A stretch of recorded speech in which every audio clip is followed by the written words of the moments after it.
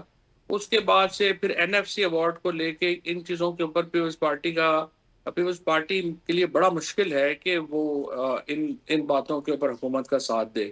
اور اس لیے میرا خیال ہے کہ پیپلز پارٹی کو تھوڑا فاصلے پہ رکھا گیا ہے. اب یہ مجھے پتا نہیں ہے کہ نواز شریف پیپلز پارٹی کے بارے میں یا اسپیشلی زرداری صاحب کے بارے میں ان کی کیا اوپینین ہے. کیونکہ اپیرنٹلی تو اس سارے معاملے میں نواز شریف صاحب بھی بڑے سائیڈ لائن ہیں. سو زرداری اور نواز شریف دونوں ہی جو ہے وہ اس پہ مجھے لگتا ہے کہ سائیڈ لائن ہے. لیٹس سی کہ اس کو اگلے 3 مہینے میں 5 مہینے میں اس کے اوپر کیا بات ہمارے سامنے آتی ہے. جسٹس سمن رفت کے خلاف بھی ایک شکایت درج ہوگی ہے ناظرین، وہ سپریم جوڈیشل کونسل میں جمع کرائی گئی ہے. اس سے قبل جو ہے ہم نے جسٹس محسن اختر کیانی کے خلاف آئی، جسٹس اعجاز اسحاق خان صاحب کے خلاف آئی. تو وہ ججز جنہوں نے جا کے انڈیویجلی پیٹیشن جمع کرائی تھی اور وہ گئے تھے جسٹس طارق محمود جہانگیری کے ساتھ، ایک ایک کر کے ان پر ریفرنس آ رہے ہیں. تو سر یہ کوئی ڈو یو تھنک کہ اس میں کوئی میلا فائڈ ہے؟ قمر یہ تو ظاہر ہے کہ میلا فائڈے، اس میں تو کوئی ایسا یہ تو سوال ہی نہیں بنتا. سوال یہ ہے کہ یہ ججز کی کیا اسٹریٹجی ہوگی. اب ججز جو ہیں وہ کیا وکلا میں نکلیں گے جس طرح افتخار چودھری نکلے تھے. آئی تھنک پہلی بات تو یہ ہے کہ اس کی ٹائمنگ کے اوپر تو جو میں آپ کو کہہ سکتا ہوں کہ جو گروپ ہے، جو حکومتی گروپ ہے، اس کو بھی بڑا شدید اس کے اوپر وہ اعتراض کہ یہ جو ججز کے خلاف ہو رہا ہے. اب وہ سمجھتے ہیں کہ اس سے ان کا الیکشن جو ہے وہ جیپرڈائز ہوگا، اور اسپیشلی اگر آپ کو پتہ ہے بار کونسلز کی جو الیکشن ہے نومبر میں ہے، تو وہ گروپ بھی کوئی خوش نہیں ہے. لیکن دیکھنا یہ ہے کہ یہ جو ججز ہیں کیا یہ ایک ممی ڈیڈی تحریک چلانا چاہتے ہیں گھروں میں بیٹھ کے، یا پھر وہ ہمت کریں گے اور افتخار چودھری صاحب کی طرح جو بھی ہے. افتخار چودھری کو جیسے کونڈولیزا رائس کی کتاب میں اب آیا کہ جی وہ اندر سے ایجنسیز کی بھی حمایت حاصل تھی، لوگوں کی بھی حمایت حاصل تھی. جو پرویز مشرف صاحب کو نکالنا چاہتے تھے وہ ایک پوری آرکسٹریٹڈ موو تھی. بٹ نن دا لیس یہ بھی ایک ہمیں ان کو کریڈٹ تو دینا پڑے گا کہ وہ نکلے تھے خود اور انہوں نے اس موومنٹ کو بنایا تھا. سو اب یہ دیکھنا یہی ہے کہ یہ ججز جو ہیں یہ اب موومنٹ بنا پاتے ہیں یا نہیں بنا پاتے. یہ موومنٹ بنا پائے، اگر یہ لاہور جاتے ہیں، کراچی جاتے ہیں، گجرانوالہ، سرگودا، ان جگہوں پہ جاتے ہیں اور لائرز کو نکال پاتے ہیں ان کے ساتھ، پھر ڈیفینیٹلی یہ ایک پرابلم ہوگا حکومت کے لیے. حکومت نے بھی جو اس وقت تک انہوں نے بھی جو ڈیسیژن میکنگ ہے وہ ظاہر ہے کہ بڑی ٹیمپریری ہوتی ہے، وہ ڈے ٹو ڈے ہوتی ہے کہ آج کا دن تو نکلے پھر کل دیکھیں گے. آپ کا اپنا تجربہ کیا کہتا ہے، یہ بنا پائیں گے؟ دیکھیں یہ اگر ججز جو ہیں وہ نکلتے ہیں اور الیکشنز ہوا ہے، اس کا سب سے بڑا نقصان یہ ہے کہ ٹائمنگ جو ہے وہ بڑی بری ہے. اور جو بھی اس وقت الیکشنرنگ ہو رہی ہے اس الیکشنز میں عام وکیل جو ہے وہ ان ججوں کے ساتھ ہے.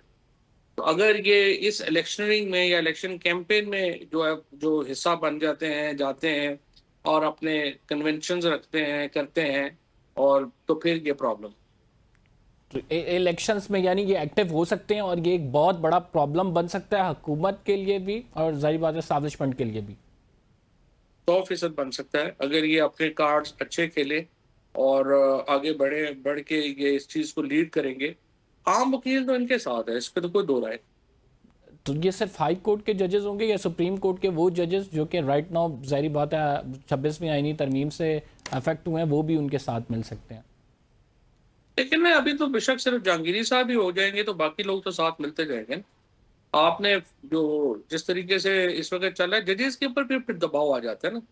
جب پرویز مشرف صاحب کے یہ کیمپین چلی تو مجھے اپنے ایک بڑے سینئر لائر تھے، تو انہوں نے ایک سینئر جج تھے ایکچولی، تو انہوں نے مجھے کہا کہ مسئلہ یہ ہے کہ یہ جو اپنے گھر کے جھگڑے ہوتے ہیں نا وہ آپ کو زیادہ افیکٹ کرتے ہیں باہر کے جھگڑوں سے. پرابلم یہ ہے کہ یہ ججز کا جھگڑا ان کے گھر کا جھگڑا ہے، اور اگر لائرز میں یہ جھگڑا بڑھ گیا تو اس کی جو ایفیکٹ ہے وہ ڈیفینیٹلی وہ پھر آنا شروع ہو جاتا. Thank you very much Fawad Chaudhry sahab. ناظرین ہمارے ساتھ موجود تھے، اپنی ہار کر رہے تھے. پروگرام میں ایک چھوٹا سا بریک شامل کریں گے. We will be right back after this short break. Munir Akram sahab ہمیں جوائن کریں گے، سابق یو این ریپرزنٹیٹیو، اور ان سے بات کریں گے ہم. آج ایک انتہائی امپورٹنٹ سٹیٹمنٹ آئی ہے 4 ممالک کی جانب سے جس میں روس، چائنا، پاکستان اور ایران شامل ہیں، اور بگرام ایئر بیس کے حوالے سے ان کا کیا موقف ہے یہ بتاتے ہیں آپ کو ایک چھوٹے سے بریک کے بعد.